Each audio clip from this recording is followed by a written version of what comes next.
Immigration policy changes every day. Careers, businesses, and families are all at risk. You need to stay informed. We can help. Welcome to this week's episode of the Immigration Podcast. I am not Donald Trump, and I do not approve of the immigration podcast. All right. Hello, and welcome to episode 9 of the Immigration Podcast. My name is Rob Ratliff. I'm an immigration attorney with the firm Brennan Mann and Diamond in Cleveland, Ohio. And with me today is one of my partners, Michael Snaringer. Michael, say hello. How's it going? Thanks for having me. No, I'm very glad you could come on. Michael, I don't know if you've seen a lot about immigration in the news lately, but we are seeing an awful lot of clients that are getting detained, oftentimes without any warning, showing up at court and getting dragged out in handcuffs. And from an immigration perspective, many of our clients are entrepreneurs. They have businesses. Many of them have been here decades. So they have families, they have kids, they have houses, they have bank accounts, they have retirement accounts, they have all kinds of things. And when you get detained at a blink of an eye and are facing deportation, oftentimes to a country you may never have been to since you've been an adult, that creates a lot of problems. And what I wanted to talk to you about, because I know you deal with a lot of estates and trusts and financial planning, and try to figure out where clients can go to get some information in these really panicky times and how to be prepared for that. So I think, if you want to give us a little introduction about, what kind of work you do and background on that, and then we'll just kind of talk about stuff. Certainly. So I've been an estate planner my whole adult career. And what I mean by that is I went from undergrad to law school to an estate planning law firm. And during my time at my first law firm, I got an LLM in estate planning, which for the layperson is like having a master's, but as a lawyer.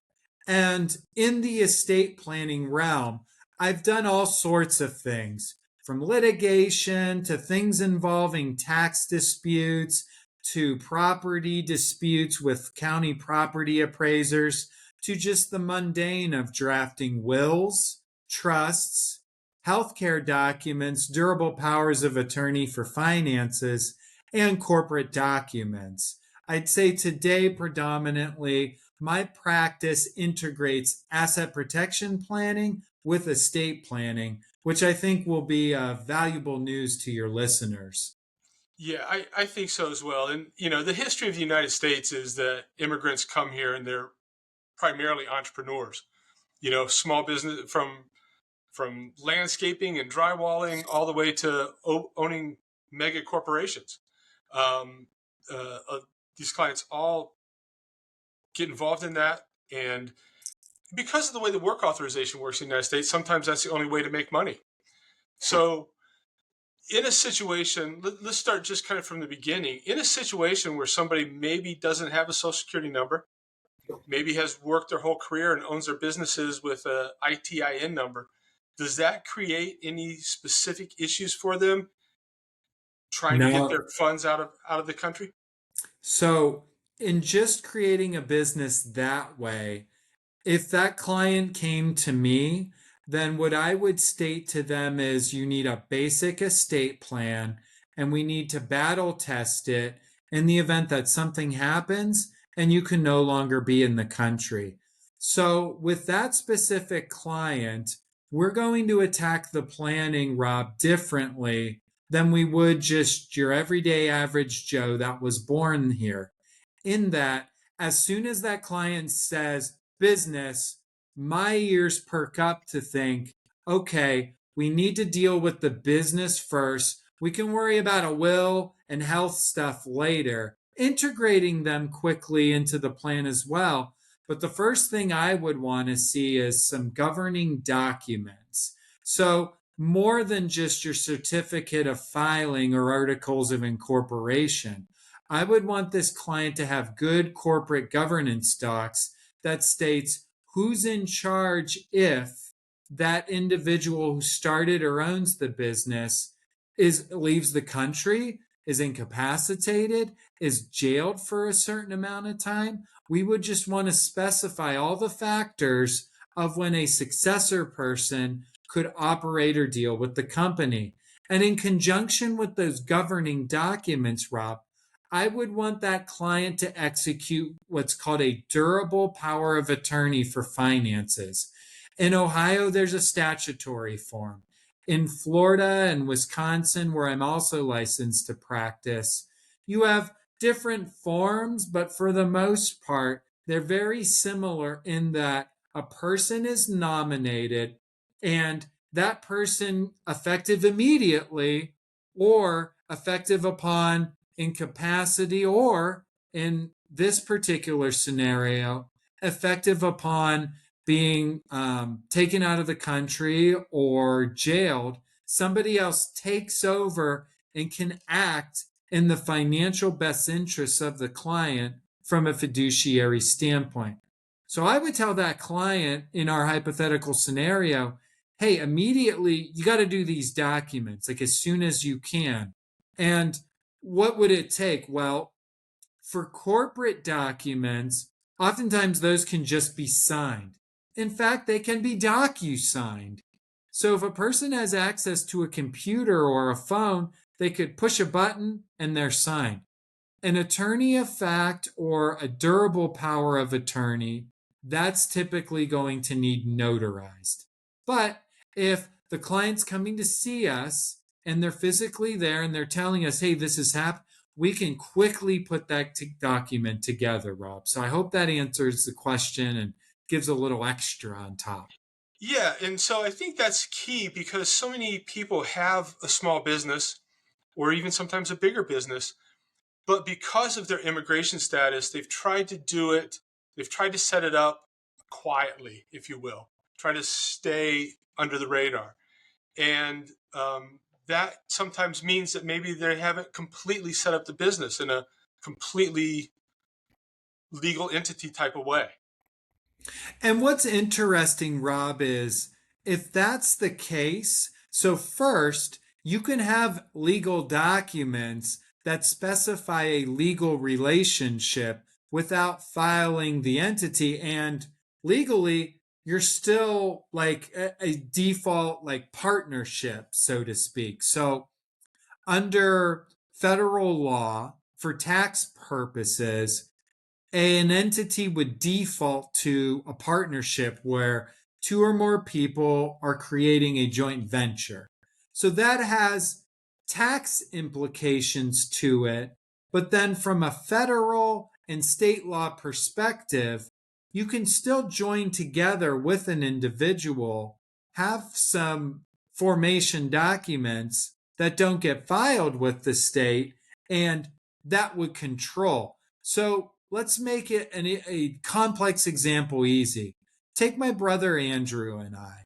If we were working together and it was an unspoken relationship, but we had something down in paper, on paper, then if something bad were to occur, well, those papers we signed with each other would control. I cannot, or my family cannot say, hey, Michael wasn't a part of that if Michael and Andrew signed those documents. And so I guess on the one hand, I think it's a good thing to say, Rob, that in your hypothetical scenario, there is a mechanism where people can put some things together down in writing and it's still legally binding. On the other hand, if you're the crook, I guess, out there listening to this, just note that you can't say, hey, it wasn't a legal entity, it doesn't count. The answer is, well, if you signed something and you had capacity to contract, you've likely entered into a contract. And the federal government will treat that joint venture as a partnership. Well, and I think that's really important because a lot of people, especially under the current administration, are really, really afraid about doing anything that's going to draw attention to themselves. And what you're saying is even if you don't have everything set up properly now, there's a way to do it, and a way to do it that's not really going to put you at any risk of ICE all of a sudden want to And know where you're at. And Rob, taking that one step further, it's better than just the handshake deal. I was recently speaking, and this is just an example for the audience. I was recently speaking to a Greek attorney because I have some clients with properties in Greece. And the task was, how do we avoid probate if the person passed away? Well, I took that a step further and I says to them, well, in Greece, what happens if, not probate related, but if the client is sued in the US and there's a judgment taken to Greece, can that Greek property be attached or reached? And, the lawyer just kind of laughed at me and said, Michael, your US world is not our Greek world. There's a difference in liability and personal liability and tort liability in our foreign country than you have in your US country. So I say all that to say, Rob, where we may counsel our US clients to form an entity, liability, well, that's not how business is done in the rest of the world. But we still need to educate our clients or our prospective clients that come to us with immigration matters that, hey, your handshake business might not be a business over here. It's better to get something in writing over here for many different reasons. Yeah. So in that kind of same situation, if that business owner does find himself or herself on the plane and they're going back to their native country, if they have those documents in place, does that help you as their attorney here in the United States either liquidate that business or help them manage it? How does that help them? Yes. So I talked about earlier how important the business or the documents were just for the company and related to the individual's capacity, like who's going to run the business. Well, as I kind of alluded to, and maybe I should have said, bookmark this here, a will or a properly drafted trust is helpful as well. So let's take a step back. What is a will? A will is a document that deals with property at death. It sets out who administers the property and who the property goes to. Well, a trust is one step further. And I think a trust, Rob, would be very helpful to explain to a lot of these clients that you're speaking about. Because what a trust is it's a lifetime instrument that we can set up to be revocable, meaning changeable, amendable during the person's lifetime. And instead of our will setting out who property goes to, a trust can do that. A trust can say, at death, here's who property goes to. During my lifetime, here's what happens to property. And a trust is interesting because I can actually title assets in the name of my trust. So if I purchased an automobile, if I have a bank account, or even better, if I want to purchase property, I can purchase it in the name of the trust, and that trust can be set up where there's more than one trustee, so two or more. And what a trustee is and does is it's the person who deals with the assets owned by the trust. And it's the person who, for all intents and purposes, can manage those properties and divvy them up if I pass away. But if I'm deported or I move outside the country, that's a person who can deal with the assets in the States. So, to our example, person knows that they might be on a watch list or it's a person in custody, but they're meeting with the lawyer and they have time. So, what might this person do? They would execute a durable financial power of attorney and a revocable trust. And in that durable financial power of attorney, it's going to say, my agent, my attorney in fact, can move assets into my trust. And the trust will say, this individual's in charge of the assets owned by my trust, possibly a pseudo business or a business, possibly real estate, possibly bank accounts. But then the trust is also going to say, if I never return to the United States and I died. Here's where the assets go to if I pass away. So that's the interplay of these documents: durable power of attorney, person during my lifetime who can deal with the assets; will, if I pass away, who the assets go to; revocable trust, who assets go to both during my lifetime and at my death, and who could control the assets owned by the trust during my lifetime and at my death.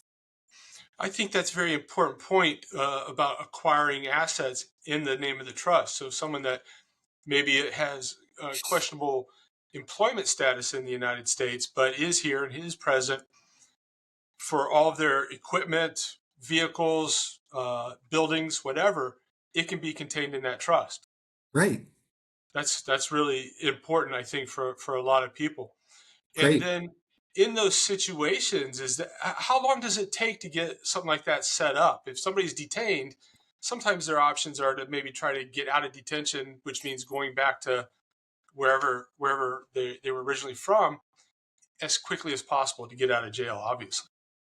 So preparing the documents themselves, like, listen, let's say, for example, we're meeting with client on day one and we have a meeting set up day two.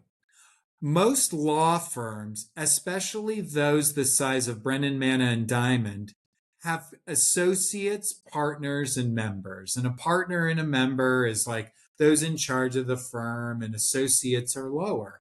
So, what would happen? In our scenario, Rob, you would meet with the client and get a list of answers to questions: who's in charge, where are the assets, what are the assets, and who the assets go to if we pass away, or if we're living but just unable to deal with the assets because we're detained or what not. You could go back to the office, Rob, with a list of answers, and utilizing our team approach, we could have a group of associates draft the documents, somebody my level reviews them, and then the next day when you go back, you could get the documents executed if you're able to take one person with you. Why? Wills that are executed, two witnesses, and the durable power of attorney and trust. Trust, two witnesses is a best practices. Durable power of attorney notarized. Well, most lawyers in Ohio are notaries. You pass the bar, you get to become a notary. And 99% of lawyers kind of take advantage of that. So we could realistically, within 24 hours, turn that around. Now, that's just preparing the documents. Once the documents are prepared, we really need to know where assets are. So again, the attorney, working hand in hand with the person nominated in the durable power of attorney for finances, the attorney, in fact, can marshal the assets, get them under management of the trust, so that way there's a probate avoidance and a I'm absent and can't deal with the assets. We avoid that as well by appointing the right person. So yes, we could turn that around in 24 hours time. A day would be more difficult, but again, we've seen things happen. Yeah. So in with many clients, what we see is sometimes they have many times they have U.S. citizen relatives, children, or a spouse, or some other family member. So they may have their assets dispersed for ownership reasons because other people in their family may have, uh, legal status in the United States. All that could be combined into a trust, which would then be a legal entity in the United States, correct? Correct. That is 100% right, Rob. So instead of me naming joint owners because I feel like I have to in order to protect my assets, wrong. I could use my trust and name one or two trusted people as my successor trustee who could deal with the assets. And then the trust says who my assets go to, who benefits from the assets. So I don't have to use my child who's irresponsible but has citizenship in the United States. I can instead name somebody else to deal with that asset. I'm not pigeonholed, it's broadened. Yeah. And I think that's you're not leaving your child a burden to deal with your assets and your business Right. in that situation. That's important. That brings up another point, though, because many clients, they've been here for a long time. They have kids, and the kids are of varying ages. Sometimes we see very little kids, and then oftentimes much older kids. But if you are leaving your U.S. citizen kid behind because you feel that this United States is the best place for them to continue their life and their education, what should that person be thinking about doing as far as providing either for guardianship, medical supervision, schools, all that for those U.S. citizen kids, assuming especially the ones that are obviously under 18 or 21. So it gets a little bit tricky, but there are a couple of things that we could think about. So the first thing that I would want to think about is maybe assigning a guardian first in my will, and then a guardian for the essential care of the child while they're still in the United States. So if I'm legally the parent, I could be in trouble if I'm deported and gone, but letting my child just stay with somebody who they're not really the legal guardian. And where it gets tricky is financial benefits. Under Ohio law and most states' law, I can name a temporary guardian for health care, but realistically, I would need to utilize the courts, and somebody would need to establish a guardianship via the courts to take over the financial management of the child. So that's the one thing. And that can be strange or difficult for some of our clients. But if the parent's gone and the child has a legal right to stay, and the child is with, say, a brother, sister, or grandparent, or, somebody that's really close to the child, like, say, an older brother or sister, then that petition could be made by somebody other than the parent, and there's a great likelihood that they would gain guardianship over the child until they're 18. Now, of course, a will is helpful because a will can name a standby guardian, but that's only if you pass away. So if you're living, that doesn't really help. And then trusts are helpful for the U.S. assets of the person that's here. So a trust, again, can nominate a trustee. A trust could be irrevocable, can't be changed, and somebody could be put in place with the authority to manage U.S. assets for that person that's here in the U.S. Now, it gets tricky, and tax considerations need to be had if there are both domestic and offshore assets. I think privacy favors oftentimes utilizing U.S. trust for assets wherever situated. But from a tax standpoint, an offshore trust for offshore assets keeps the assets offshore and outside of that U.S. beneficiary's taxable estate, and may even be helpful from an income tax standpoint in certain situations. Yeah, and that's important. We see a lot of step parents and older siblings, and if the documentation is not in place when you get detained or you end up deported, it creates a lot of problems for them trying to navigate medical issues, and especially in school, because all the schools require documentation now of that. Right, very much so. And so some of it is taking that court process and utilizing it, unfortunately.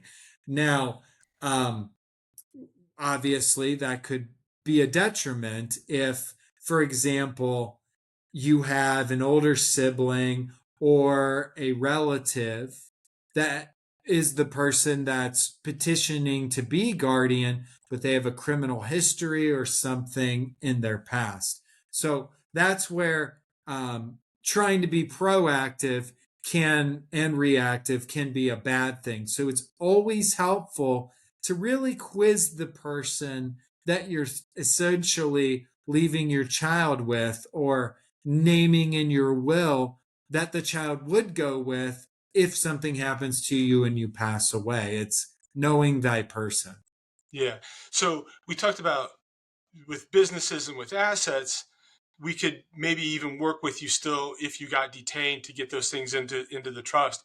But with family, with children and things like that, is that still doable if somebody's detained or even out of the country? Or is that something they really need to be thinking about before that happens to them? I think they need to be thinking about it before it happens to them because they need to be thinking about for their will. God forbid they pass away in detainment or shortly thereafter going back, who the child will go with, and then maybe proactively. And this is not for everybody. I preface this, but some people may want to be so proactive that they initiate a minor guardianship proceeding now and essentially state like I'm a person who I my documented status I'm not sure my child was born here and I want this individual family member relative older sibling of theirs to be their legal guardian for various reasons. Now the downside to guardianship of course is that a court oversees it. Guardianship is a process that occurs in the probate court, but left with no options. Is that an option? Absolutely. Especially if the child is entitled to or may be receiving government benefits. Yeah. And I'll note, for people listening and maybe even for you, in immigration, we have something called special immigrant juvenile status. So if you came to the United States and your child came with you and your child has no status, but you may be getting deported, there is a process if the foreign child is in the United States without proper guardianship that we can get a guardian appointed and that child may be eligible to become a green card holder and remain and stay in the United States. Last kind of thing I want to ask you about is Sure. if you do find yourself detained and if you do find yourself facing deportation and your assets, business, property, just your bank accounts, can you take that with you? How can you get that back to your home country if you want to? Can you liquidate those houses? How can you do all that if you're stuck in jail or if you're stuck overseas someplace? So the first thing, of course, is if you've prepared and signed documents, an attorney, in fact, under a durable power of attorney, could liquidate accounts, sell properties, and send the money, overseas to the individual, set up a bank account overseas, of course, because a lot of that can be done by wire.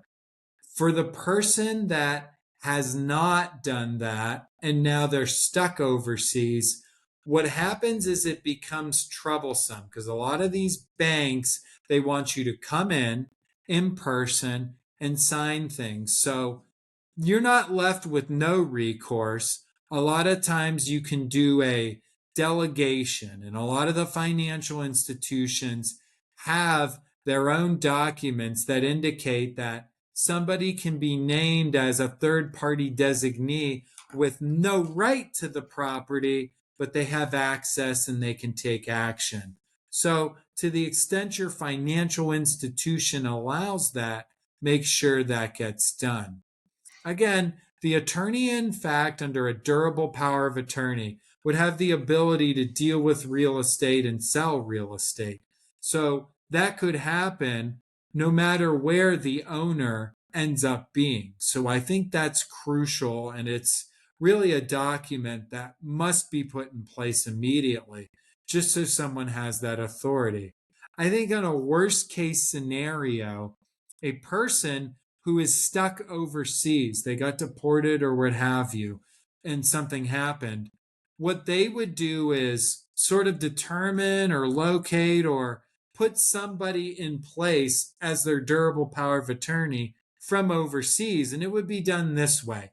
If it was Michael and Andy, who's my brother's name, was detained and shipped back overseas, and he was stuck in Poland because for whatever reason, the Sneeringers have Polish relatives there, and that's where he was sent. Well, if he was there, this is how I would attack the plan, at least. I know every attorney's different, but Andy would get in contact with me and tell me what he needs. Michael, I have real estate help. I need that transferred and sold, and the proceeds transferred to me. So I would draw up a durable power of attorney over here in the States, and then I would send that to Andy. Andy would go to the nearest US consulate or where have you and have his signature notarized because, again, we have those sorts of things there at those consulates or like the State Department office, what have you, whatever it's called. Sure. So that would get done there. And then with that, my brother Andy could send that back to me. Now I have a legal document giving me the power to do the things that Andy needs me to do. Bank accounts, motor vehicles, business, real estate, etc. So that I think is my game plan. Now, where it gets tricky is again, if there are certain financial institutions that require certain documents, I would get those and send them to Andy. So I think the problem, Rob, would be, of course, if, well, there's no embassy or consulate, what's the person to do? If you can't get to the nearest one, then I think that's where things are the trickiest. And honestly, I don't know that I have a viable solution other than telling the client, be proactive if you're here, but worst case scenario, know where the embassy consulate is, know who your person in the United States that you trust and can get things done is, because that person can send you the document to sign. You could sign it at one of these embassies or consulates and then get the document back to the person on shore to take action.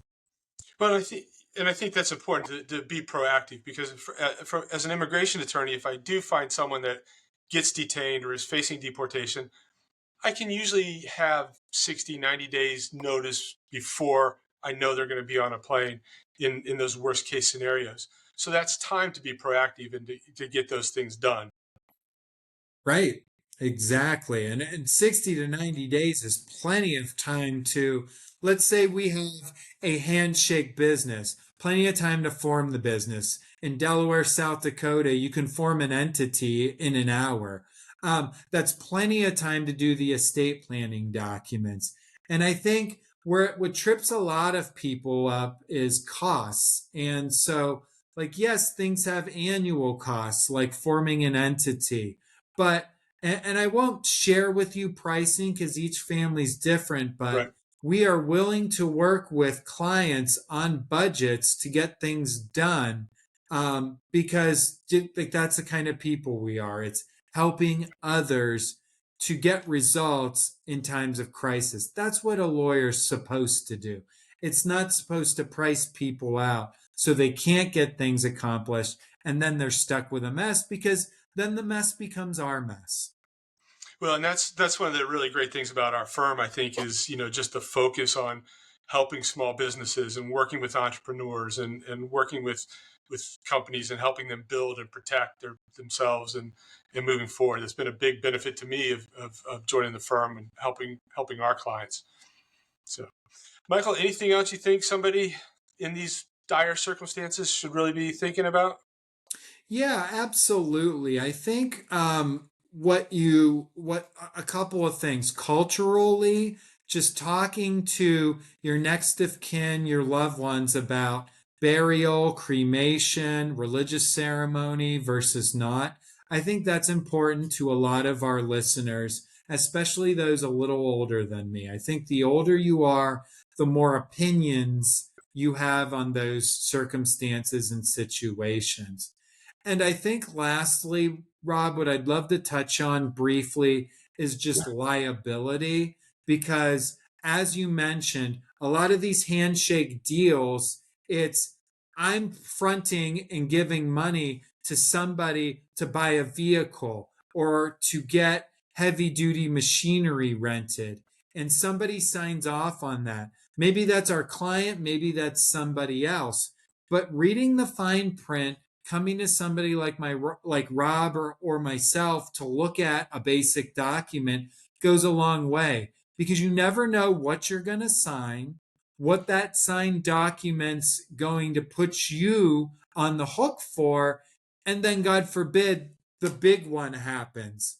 Yeah. I gave money to somebody to buy a car, they crashed it, and now the car's gone. Well, then there's the other scenario where somebody gave me money to like buy them a car. I give them the car, it's still in my name, and they crash the car. And everything I've worked for in my name is now gone and subject to creditors. So be careful what you're signing, be careful what you're guaranteeing as well. Yeah, I think that's key because so many of our clients, they've come here, they've worked, they've built a life, they've got assets, they've got sometimes just a shoebox full of cash because they don't have proper banking access. If you're faced with ultimately getting deported from the United States, you don't want to let all that hard work go to waste. I mean, Right. many of our clients have sacrificed so much to come here and work and to build that nest egg, if you will. Uh, you've got to take the steps necessary to be able to take that back with you. Right, absolutely. Yeah. Michael, thank you very much. If somebody wants to, has other questions, we have the immigration at BMD LLC email. Send us an email. We can get you in touch with Michael for those specific issues with regard to your business, your home, your family. Really appreciate your time today, Michael. Thank you. It was a pleasure talking, and anybody, please reach out, and I'd be essentially happy to work with anybody, or at least talk with them and give them half hour or to an hour of my time. Be a Yeah. pleasure. Yeah. It's key to know what options you do have. So, all right. Thank you very much. And we'll see you on episode 10 shortly in a week or so. All right. Bye. Bye.